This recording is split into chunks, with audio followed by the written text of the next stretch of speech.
Hello everyone, welcome back to another video, and today I present to you another LEGO creation. Today's creation is the Ferrari F40. Now before I begin the video, I would like to apologize for the comically bad lighting. I still haven't gotten a better setup, but well, this is better than the last setup I was using. I'll still be looking for solutions, but anyways, this is the current setup I'll be using for now. Let's hope things only get better, which they probably are, but I'm not one to say. Anyways, let's move on to the vehicle. The Ferrari F40 is a rear engine and rear wheel drive vehicle, and the engine it is rocking is the 2.9 liter twin turbo V8. Now, fun fact about the Ferrari F40, I guess, the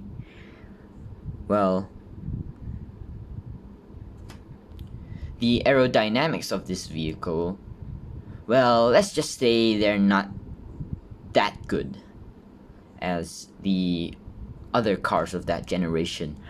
But funny thing is, it's still one of the fastest cars of that generation. I guess you don't really need aerodynamics if you can make a monster engine, I guess.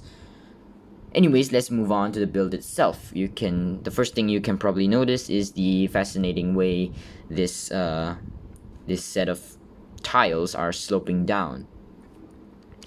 Of course, it's just hinge brick.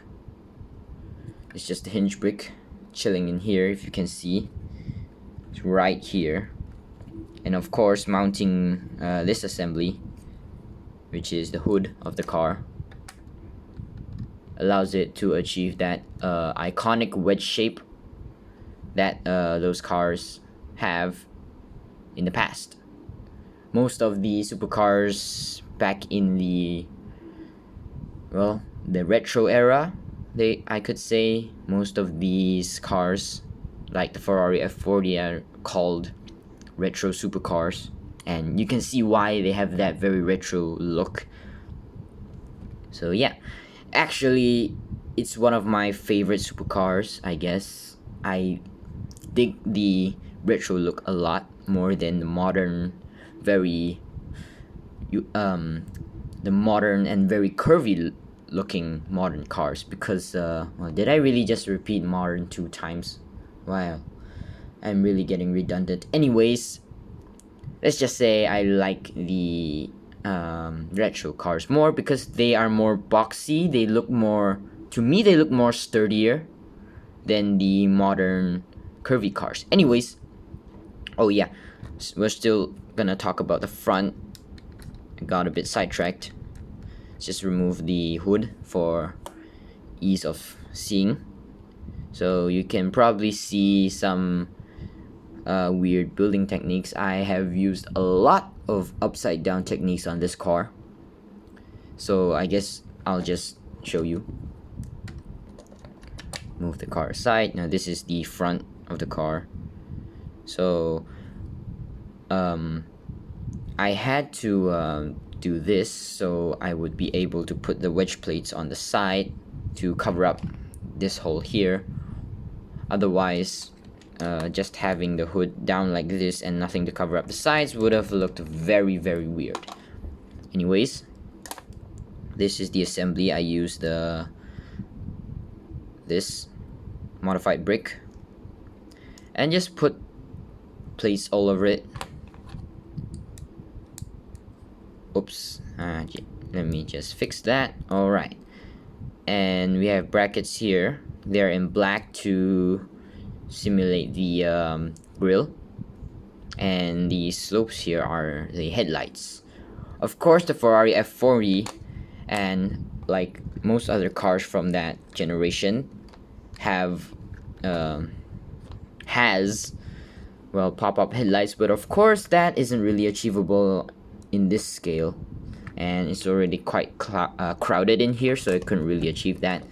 So yeah, I used these clip tiles, I think they're called, and a hinge plate to connect that.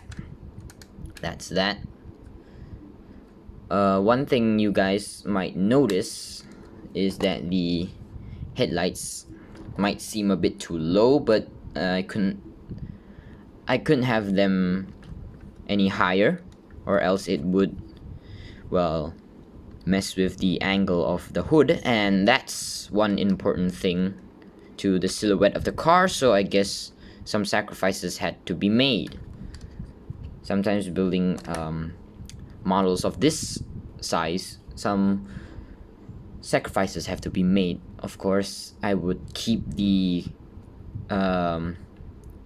more defining features of the car, and that is of course the very cool looking wedge silhouette this car has. Now moving on. Oh, of course you might see some familiar parts from the last build. I'm still using some parts from the Speed Champions Lamborghini Countach.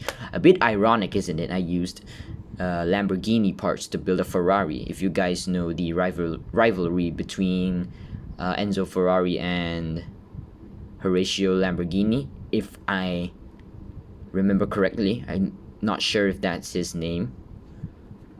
Anyways, moving on. Here are the rear view mirrors using these brackets and a G-slope to achieve that look. Also, there are two sections of this car that took me multiple tries to get right, and that includes the hood in front. Of course, this was, I guess, the hardest part of the whole car. If you guys watched the last video, which was the Ford Mustang Fastback, I said that I think I said I was working on another model, and I was working on this one. It took me multiple tries to get this right, but here we are. Also, the rear. And we'll move on back to the rear later, of course. Now, here is the interior. It's not much. Don't have a lot of parts in other colors that would be better for an interior, but I built these models for the sake of the cars, not the interiors, so yeah. Of course, minifigure can't fit inside. This one completely doesn't support a minifigure inside. You can't even fit them in because of this piece in the middle. I'll show you why that's done later. Now we'll move on to the side. This side, shit, now I just noticed the mistake. It's missing one more line over here. The black line is supposed to continue throughout the entire car, including the front here, but well, I guess it's too late. It's already in the video, but it's not that big of a problem, I guess. I only just noticed that, but whatever. Looks decent, I guess. Isn't that glaring. Anyways, this bracket build section here isn't my idea. I saw it on someone else's video, and they will be credited in the description or the comments. I guess I'll do both. Anyways, moving on. Oh yeah, the bottom. Of course, the bottom section, at least this half, is also from that video, but only half of it because I did not have enough parts. This, and this are from the Lamborghini Countach.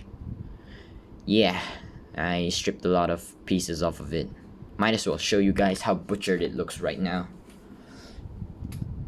Here it is as of now. Yeah, it doesn't really look like a car anymore.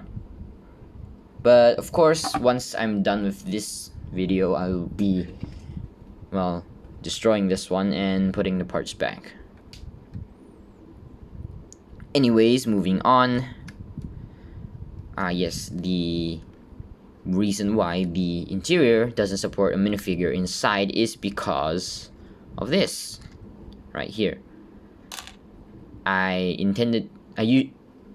originally intended to buy parts to, well, complete this, but of course I didn't. In the end, I found a way to do that, and that's because of this bracket here. Now brackets and those headlight bricks are so useful in car model building. I use the bracket, so you can see there's another hinge brick in here. Yeah, you can see that. And this gray area here is the bracket, which is down here. And that allows me to place these two tiles down here to complete the look. Now, on to the rear. The rear also took me a lot of tries, but in the end I finished it. The rear is also not completely mine, but it's from a different video which I will also credit. So let's just get that out of the way first. I'll show you where the parts that are from the other video are from. So here it is, this rear window section here, and the rear tail light. Basically this rear section here and the rear window are not mine. Before we move on to those, I'll show you this one. So this area here is also a part of the windows, I guess, but it's the transition to the rear. Now, interesting part about this one, this area here, it's only lowered by half a stud, and I'll show you how I did that right now. If I can, I'm not sure if I can take it out. Hopefully. Oh yeah, it's inside this here. Anyways, I'll show you. This is how I built it with brackets and the headlight bricks. And here's what I'm saying, how the headlight bricks and brackets are very useful. So you can see the headlight brick allows you to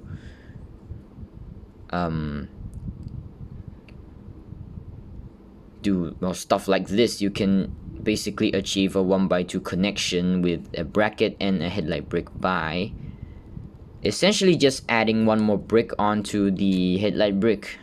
As you can see, it's half a stud, half a plate in, and this is half a plate out. So if you just put one more plate in, it will be the same. You can see if the camera, thank you camera. So you can see it's the same. So yeah, you guys can use that as well. It's quite, it solves a lot of problems.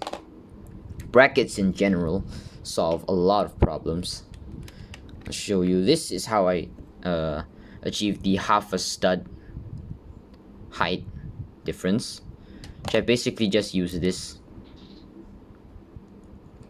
and brackets again, because the brackets are half a plate taller than a one brick. It's basically one plate taller than one brick, you could say, or maybe one plate lower, not sure. Basically it's a half plate height difference. Now let me why not, it's already disassembled. I'll show you how I did this, or rather how the other builder did this. Of course, again, I'll be crediting them in the comments and the description, so be sure to check them out, please. So yeah, it's not completely 100% copied, but the concept is the same. So in their video they use this instead, this, because it's longer, and they didn't use they didn't use this. Theirs was only one here. Mine is two, like this. So yeah, that's why mine is shorter. I use these the same color cheese slopes as the window panes. And here's a hinge plate that is right beneath the window panes, and they're connected to clips, which are connected to these jumper plates, which allow it to connect like that. I probably should have reconnected the... Yeah, should have done that first. I'll be back once I'm finished. Alrighty, and we're back. Now, we'll be moving on to the rear. So here's the spoiler that is on the Ferrari F40, and well, of course it does this thing just on my model because, well, I only have two 1x8 tiles and they're used down here. Why didn't I use 1x4 tiles instead? Well, that wasn't really stable, so yeah. This thing isn't really meant to be played with, so I just did this instead. So yeah, nothing special about that. So yeah, now I'll show you how this rear section is done. First I'll have to remove it, or I guess I'll remove it first. I'll be back. Alright, and I'm back. So here is how this section is built. It is built on brackets. The brackets are for this section here, which goes in like this. And these are probably the air vents on the vehicle, I assume. Otherwise, why would there be holes in the car? So they're connected via these in here. And these are not, this isn't 1x8, it's actually 1x7. So this white area here could be achieved. So yeah, this is how this section is built. And I know the tail lights are supposed to be inside of the car, or not completely inside, but it shouldn't stick out like this. But thank God the background is black, so it doesn't really stand out as much as it would if it were another color. But yeah, this isn't my design. I'll be crediting the builder in the comments and description, as I said. This rear bumper right here is also not mine. Yeah, bummer. So yeah, I didn't completely copy it, of course, but that was because I didn't have the exact parts, and I didn't really agree with some of the designs. But I'm not saying their design is not good, but yeah, I like this look more. This is how the exhaust pipe is built. Down here with the clips. Are these called clips? I'm actually not sure. These are the clips that are attached with these, like so. And these hinge plates here are for this here to connect, and yeah, another upside down technique, which looks pretty cool, I guess. So yeah, this is probably about it for the vehicle. Before I end it, there are a few things I would like to say, or rather one, I guess. This video took me multiple tries to record because I kept messing up my lines. Still having a lot of pauses and stuff. So I haven't really, well, that's because I haven't done videos in such a long time, and I don't script my videos. So yeah, maybe I'll try scripting them so they would go better, I guess. So yeah, that's about it. Thank you guys for watching. See you guys next time.